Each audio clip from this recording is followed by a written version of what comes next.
Deoxyribonucleic acid, DNA का full form होता है डीऑक्सीराइबोन्यूक्लिक एसिड। और ये जो डीएनए है ना, हमारे सेल का क्या होता है, हमारे सेल का डायरेक्टर, हमारे सेल का होता है डायरेक्टर, और हमारे सेल का ये होता है क्या, कंट्रोलर, जो हमारे सेल के अंदर में सारे का सारे फंक्शन को ये कंट्रोल करती है। इसके बाद है हमारा आरएनए। आरएनए का जो फुल फॉर्म हो जाता है वो होता है राइबोन्यूक्लिक एसिड, राइबोन्यूक्लिक एसिड, जो डीएनए से लिए गए सारे इंफॉर्मेशन को, डीएनए से लिए गए जितना भी इंफॉर्मेशन होगा, सारे इंफॉर्मेशन को लेकर के आरएनए हमारे सेल में वर्क करवाता है, हमारे सेल में काम करवाता है। इसके बाद है एटीपी। एटीपी का फुल फॉर्म हो जाता है एडेनोसिन ट्राइफॉस्फेट, एडेनोसिन ट्राइफॉस्फेट इसका फुल फॉर्म होता है, यानी कि यही है फॉर्म ऑफ एनर्जी, एनर्जी का रूप है हमारे सेल में। और हमारे सेल में जो एनर्जी होता है ना, एनर्जी इसी रूप में स्टोर रहता है और हमारा सेल काम करता है, हमारा बॉडी काम करता है। इसके बाद है हमारा ईसीजी, ईसीजी इलेक्ट्रोकार्डियोग्राम, इलेक्ट्रोकार्डियोग्राम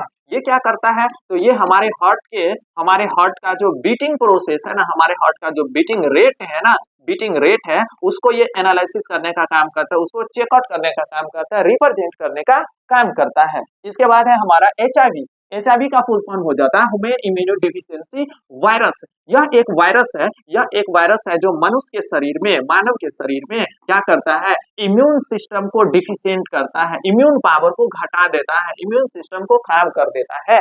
इसके बाद है हमारा डब्ल्यूबीसी। डब्ल्यूबीसी का फुल फॉर्म हो जाता है white blood cells, white blood cells. और यही व्हाइट ब्लड सेल्स जो है ना हमारे बॉडी को डिजीज से बचाता है, हमारे बॉडी को किसी भी तरह के पैथोजन से, किसी भी तरह के बीमारी फैलाने वाले जीवों से बचाता है। इसके बाद है आरबीसी। आरबीसी को बोलते हैं red blood cell, red blood cell. और यही रेड ब्लड सेल आरबीसी अपने ऊपर में रखता है हीमोग्लोबिन को, और ये हीमोग्लोबिन क्या करता है, ऑक्सीजन को हमारे पूरे बॉडी में ले जाता है और कार्बन डाइऑक्साइड को बॉडी से बाहर निकालने का काम करता है। इसके बाद बात करें तो एसटीडी। एसटीडी का फुल फॉर्म हो जाता है sexually transmitted disease, sexually transmitted disease, यानी कि वैसा डिजीज जो किसी एक पर्सन से सेक्सुअल कांटेक्ट के द्वारा दूसरे पर्सन में स्प्रेड कर जाता है, फैल जाता है, उसी को बोलते हैं क्या, एसटीडी, उसी को बोलते हैं एसटीडी। ठीक है, thank you guys, thank you.